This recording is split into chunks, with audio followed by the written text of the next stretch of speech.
What's up guys, welcome back to another tutorial. This one has been long requested for, and it is how to make a 3D animated Fortnite render, like the ones that you've seen all over my channel. And this is going to be going over the entire workflow from start to finish, just a one-stop shop on how I make my animated renders. And only parts of this tutorial will be on YouTube for free, but if you want to watch the whole entire tutorial where you learn how to animate as well as light and render and composite and After Effects, all that good stuff, it will be on sale on my Payhip. And all the project files from this tutorial as well will be included in the full paid tutorial version on my Payhip for $5.99. So in this tutorial, we're going to be learning how to make this render that you see up here on the screen, a nice scientist with a nice like post-apocalyptic foggy kind of vibe going on here. So without any further ado, let's get started. So first things first, the first thing you want to do is to port the model that you want to use in your render. In this case, we're using the scientist. Now, I'm not going to be going over how to port the models, but I will link tutorials, very good tutorials, on how to do that in the description. And for the sake of this tutorial, there are a lot of Google Drive folders and links that you can get free Blender models from, including this one from Grim, which I will also provide a link in the description to, with a bunch of Fortnite files, environment, character, consumables, all this stuff. So what we're gonna do for this tutorial is go into character models, and then we can scroll down and try to find the scientist right over here. And there's obviously a bunch of other skins as well that you can use, but for now we're going to do the scientist, and we're going to go ahead and download that. So once you open up that download in Blender, we have this model that we can use. And because we are using Cinema 4D, we are going to have to convert this model into Cinema 4D, which is pretty simple. First, all we're gonna have to do is go to File and then Export, and we're gonna want to export this as an OBJ. You could also do an FBX, but for the sake of this tutorial, an OBJ is better because the FBX also exports a bunch of unnecessary bones, and sometimes it even exports lights and stuff that we do not need. So in this case, we're just going to do the OBJ, and you can save it to your computer wherever we want. In this case, I made a model, or I made a folder for this model in particular, and we literally just click Export OBJ, and that will be exported. Now we just exported only the mesh of the character, so after that we're going to need to export each of the individual textures and materials that we can use in Cinema 4D. So we're going to go to UV Editor. If you don't see it up here, just click this little plus button, go to General, and then go to UV Editing. And here we can find all the textures, and I'm not sure why. I'm very unfamiliar with Blender, as you could probably tell. If anyone who does use Blender can probably tell that I'm not very experienced with this application, but over here we have all of our textures. If you click down on this little icon here, we have all the textures that are used for this particular skin. So what we're going to want to do is individually go to each texture.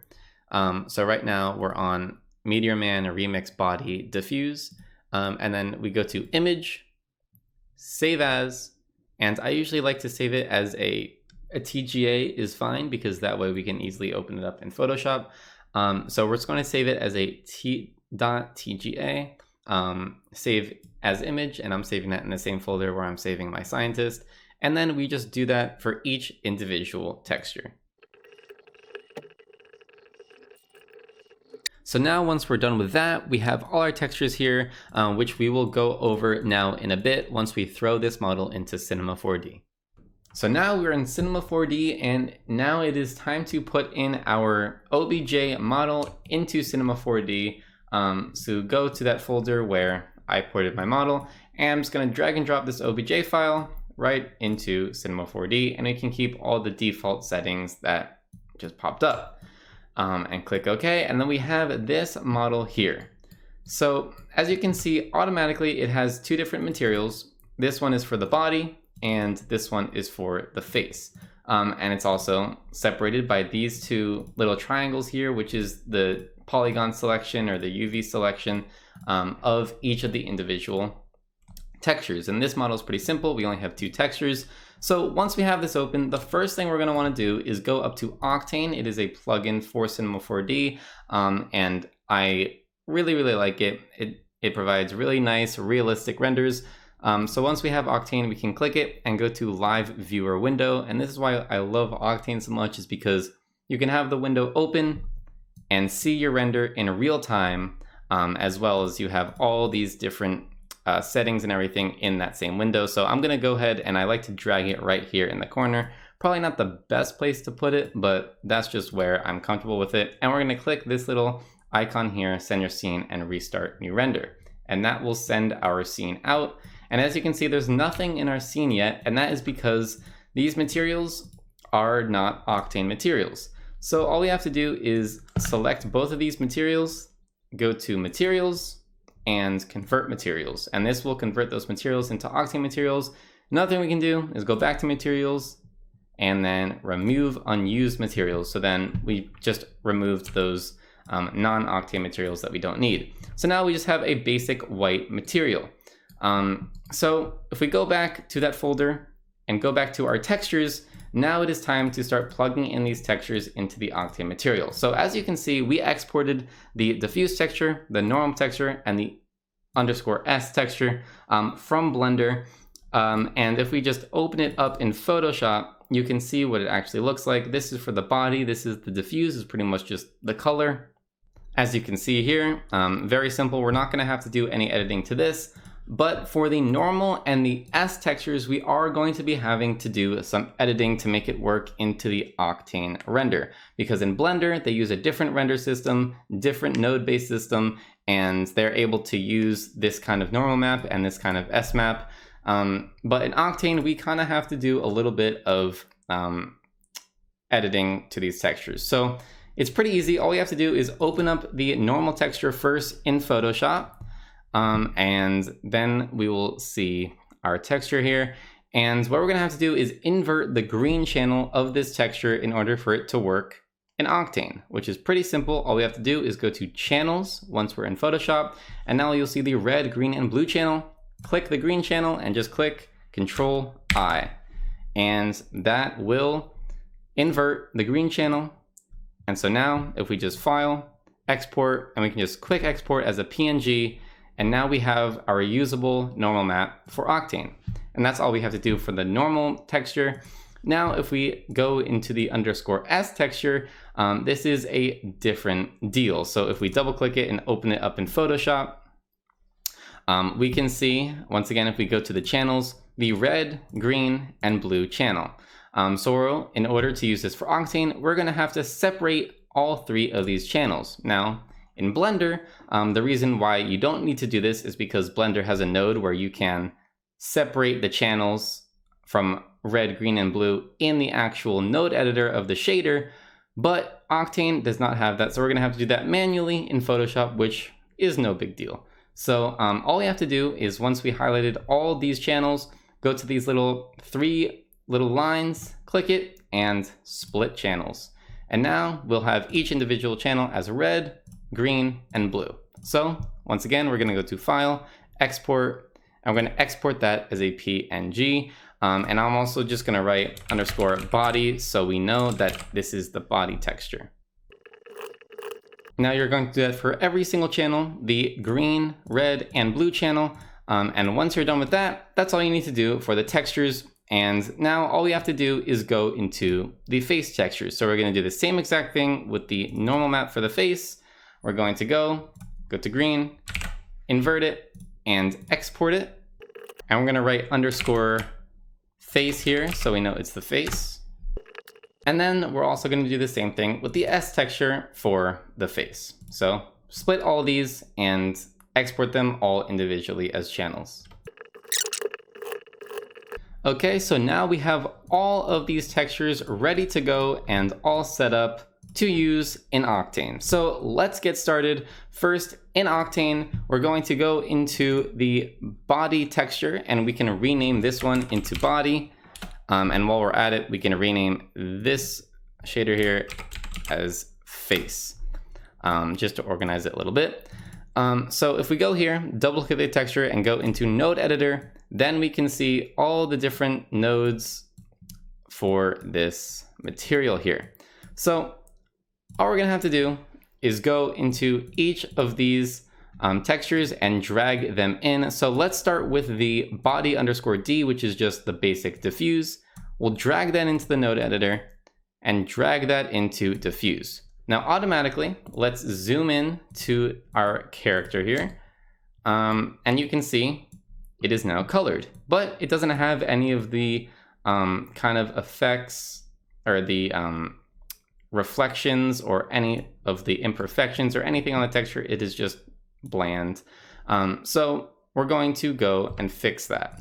So if we go back to the node editor, as you can see, by default, this is a glossy material. So we're gonna have to change that into universal. So now automatically it is very shiny, very reflective. And something also to note is that if I try to zoom in here, you can see in the Cinema 4D workspace that it kind of like goes through the character, and that's because the character is too small. So in order to fix that, we'll go up to Edit, Scale Project, and we're gonna put the target scale to just like 10, and that will bring it all the way up. So now we can zoom in further into this character without it breaking. So as you can see, super reflective. And now, once we have that, we can go back into our other textures. We'll go into the normal map here, drag that in, and drag that into the normal. And as you can see, immediately that adds a whole lot more detail and a whole lot more detail in like the crevices and stuff like that. So it's a very useful part of this texture. And next, what we're gonna do is drag in the blue, green, and red channels for this texture. Now, the green channel is for the metallic channel of the texture in the Octane node editor. And then the red channel is for the specular, and then the blue channel is for the roughness. So if we just drag all these in, start with the specular and drag that in, then go into the metallic, so the green, drag that into metallic. And as you can see, right when we do that, the texture gets a lot less metallic actually. And that's because with the metallic channel of this texture, the whiter the color, the less metallic, and the blacker the color, the more metallic. So as you can see in this texture, there's a lot of white, and it is pretty light. So that's what makes it kind of less metallic. But for this texture, or for this concept, for the material on our scientist, I'm going for a more metallic robot-like feel. So we're going to have to edit these textures eventually once we drag them all in. And lastly, we have the blue, which is going to be dragged into the roughness. And again, that makes this this texture look very dull, like not shiny at all. And once again, that's because the white of the roughness makes it less shiny, and then the darker the roughness, the more shiny. So as you can see here, it is a lot of white going on. So first, what we're going to do is we can play around with the gamma of each of these channels, so the red, green, and blue channel. So first, if we go to specular, if we turn the gamma a little bit up, you can see it gets darker. If we turn it a little bit down, you can see it gets lighter. Now the specular channel isn't going to be doing that much in this material, so we can just let that be for now. Now with the metallic, if we drag the gamma all the way down to something like 0.1, then you can see it gets a little bit more shiny. And if we go into roughness and put that up all the way, then you can see it gets even more shiny. And sometimes we don't even need this metallic channel, so we can actually just get rid of it if we wanted to, or we can just keep it at a very low gamma. In this case, I'm just going to keep it like at a very, very low gamma here. And that should be good. And so yeah, you can just play with the gamma of each of these to your liking until you get kind of a feeling of what you're going for. But for now, we're going for very metallic. And matter of fact, if we want to see this a little bit better, we can go to Objects, Lights, Octane Daylight, and we'll make this a little bit brighter. So somewhere around there. And now we can see the reflectiveness of our material a little bit better. So you can see it is pretty metallic right now. So it's looking pretty good.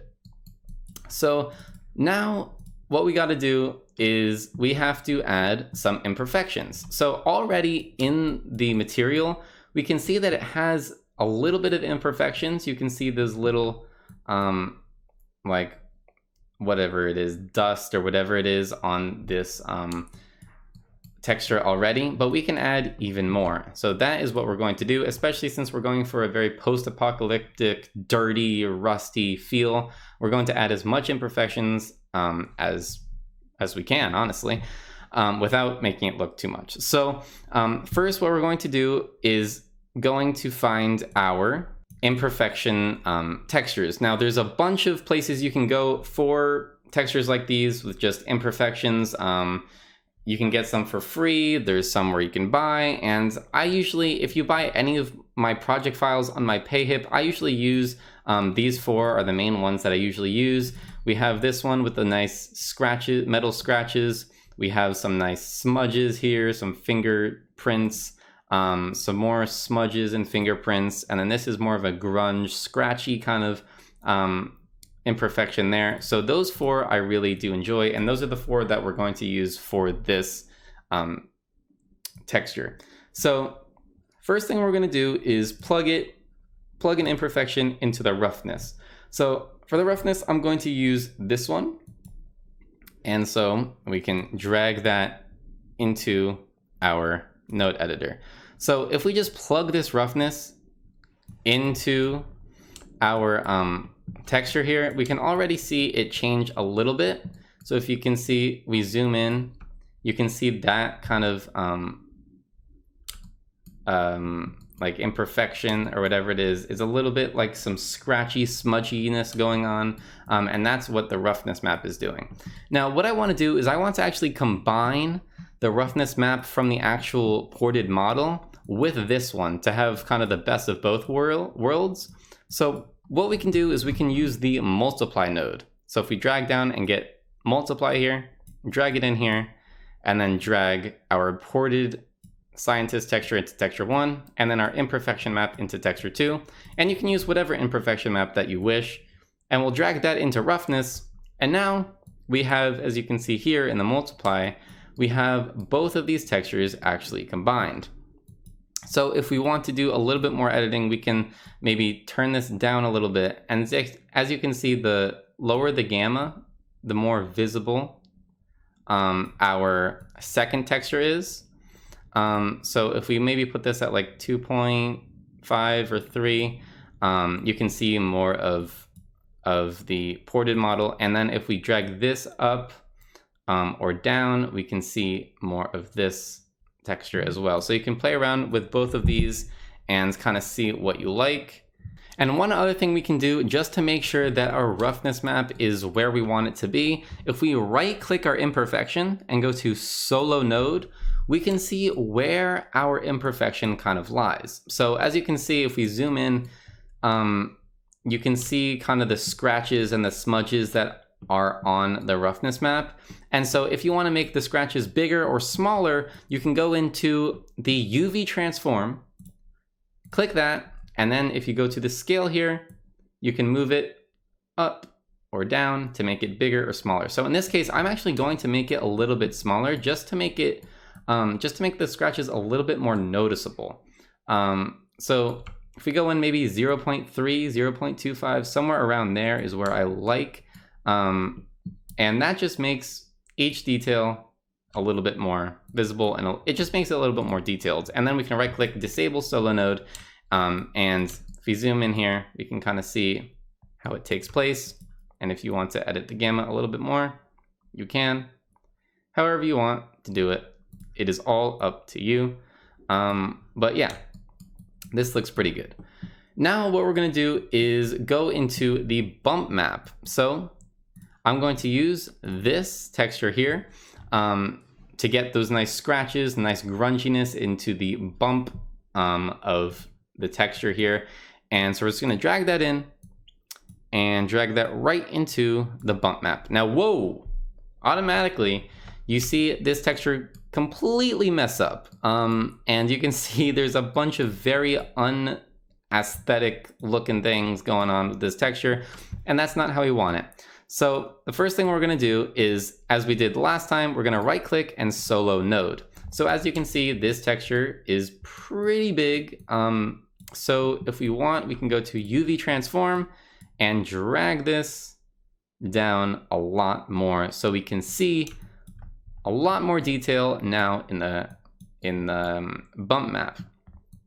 And as you can see, it's kind of, you can see it kind of tile if you see these dark lines.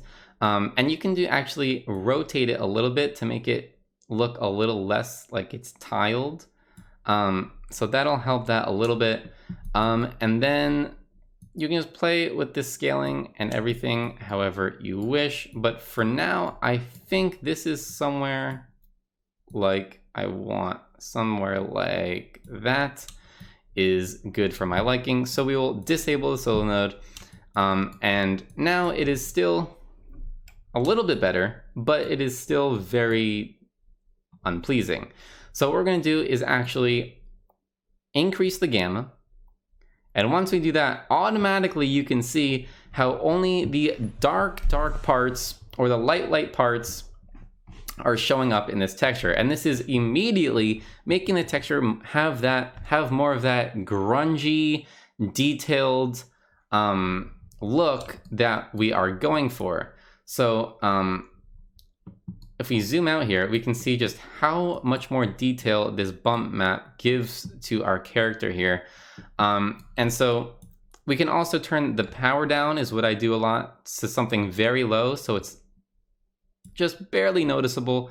And we can just play with the gamma and the power until we find kind of a place that we like with this, so that it's not too overwhelming, but you can still kind of see that grungy detail that we get. If we even go into the blade here, we can see all that grunge that we get from this bump map. And make sure not to overdo it.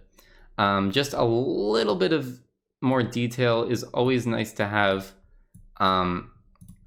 So yeah, just have fun with that. And that is the bump channel. So now we have the roughness channel, we have the bump channel. It is looking pretty grungy, but there's still one more thing that we can do to make this all kind of come together, in my opinion, to get the really nice grungy, scratchy feel that we like in that post-apocalyptic environment. So what we're gonna do is actually add some metal scratches in the crevices and along the entire texture. So in order to do that, we're gonna actually use a mix material. So if we drag in a mix material, and we can take this body and drag it into material 1, and we're gonna take a regular Octane material and we're gonna drag that one into material 2.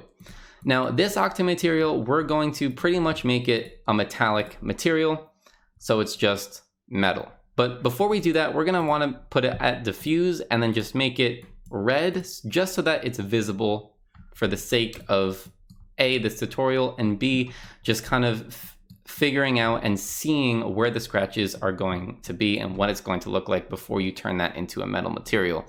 Now, obviously we can't see that yet, because if we go over here, it is still that body material and we have to change that into the mix material. So we're just gonna drag that back in to the body.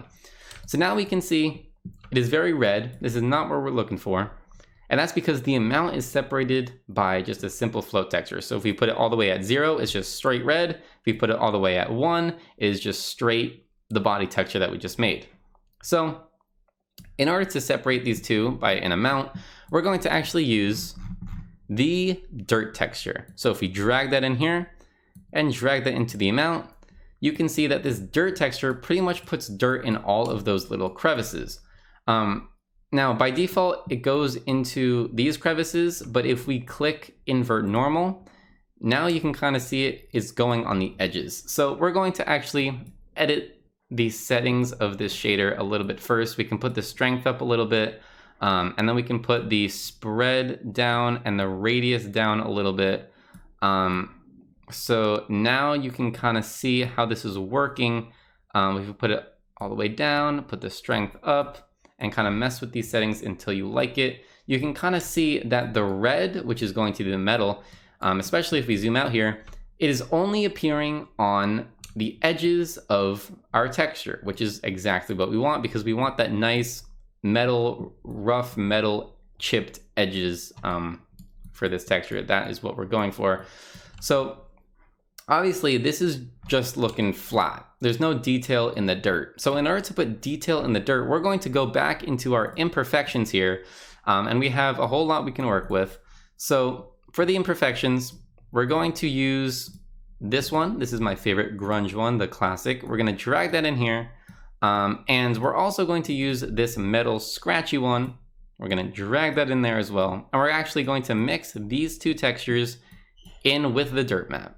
So in order to do that, we're going to use a color correction node. Now you can also use a mix node, but I think the color correction node is better because you can actually have more control of the texture. So we're going to drag in a color correction node right in here, and we're going to take our two imperfection textures here, and we're going to actually combine them using a multiply node. So we're going to put the same thing that we did with the roughness channel, put one in texture 1, one in texture 2, and as you can see, those two kind of combine together. And we're going to drag this into the brightness channel. Now automatically it goes completely red, completely bonkers, not what we're looking for. But if we turn the power up to something like 5 on each of these textures, we can see now it's starting to take shape. We can also mess with the gamma of the individual textures and put it a little bit lower, how you wish. And then we can also go into the color correction node and also play with the gamma here. So the higher, the more visible, the lower, the less visible. Now, what we're also gonna have to do is same thing that happens with, actually we're gonna wanna save just in case. The same thing that happened with the roughness and bump, these textures here should need some UV transform to make it a little bit more smaller. So we're gonna solo this, and in the transform, we're gonna definitely turn this down a lot. So as you can see, when we turn this down, we can see the texture becoming smaller on the surface. Now, I'm not sure why. Usually you can just see the texture itself, but sometimes it does glitch a little bit. See right how it's doing right now. But if we make it bigger, it's bigger. Make it smaller, it's smaller. So we're gonna make it smaller here, something like that. I like, and we can rotate it a little bit and place it kind of how we like on the character. And we're going to do the same thing, disable solo node. We're gonna do the same thing with the scratch texture. So UV transform, solo it, and now we can see what's going on with this one. We're gonna also turn it down a lot. So it is still scratchy, but it's just the scratches are smaller. Adds more detail, and I just don't want to have that big of scratches. So now we have something like this. And if we zoom out, we can see we still have the detail in the crevices, but we also have those scratches and stuff like that on the actual surface.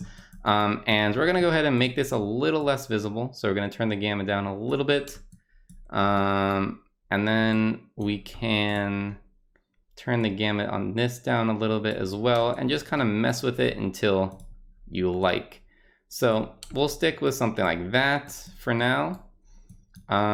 So that looks pretty good to me. Maybe we can go here onto the dirt map. Oops, that's not what I wanted to do. And kind of just tweak it to your liking. And once you're done with that, then we can turn the red texture into the metal texture.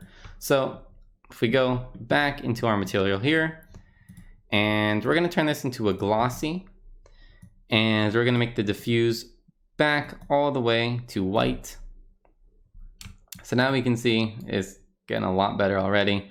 And now we're going to make it metallic. So if we go down to the index, what we're gonna do is if we turn the index all the way up to 8, it gets kind of metallic-y, but if we put it all the way to 1, it gets just straight metallic and nothing else.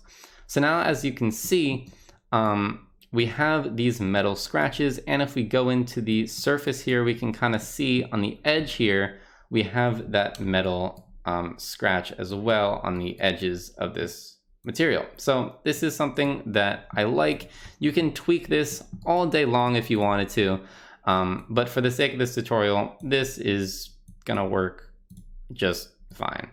So that is pretty much all you're gonna have to do for the metal texture, and you get this result. So it's pretty nice.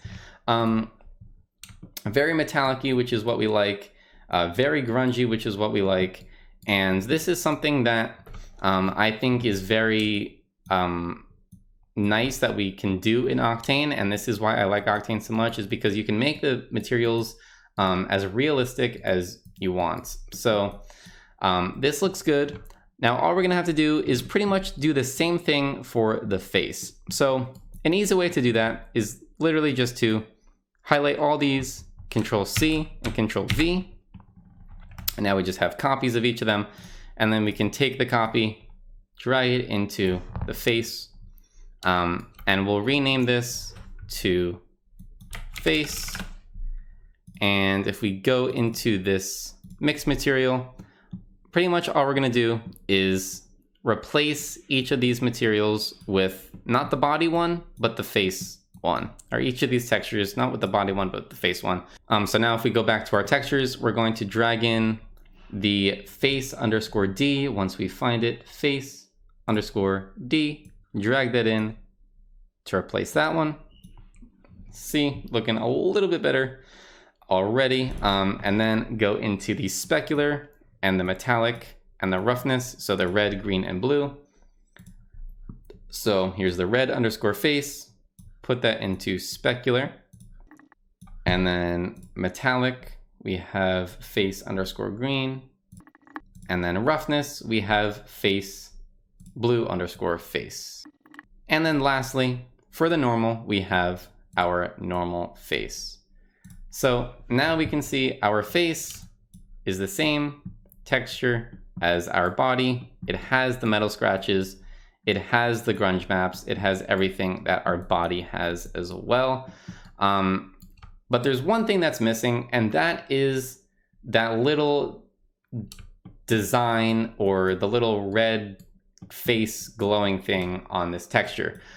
So in order to get that, if we go back, we actually have a material that we exported from Blender called face ac underscore effects. So if we open that up in Photoshop, we can see that it actually comes with 4 different versions of the face. So you can use whichever version you want, but this is once again another texture that is going to be needing some sort of editing.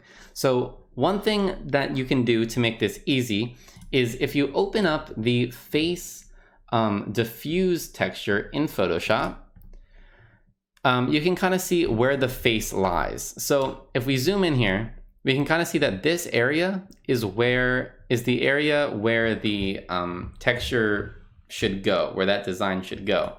So we're going to uncheck here, and we're going to copy and paste that texture into this one.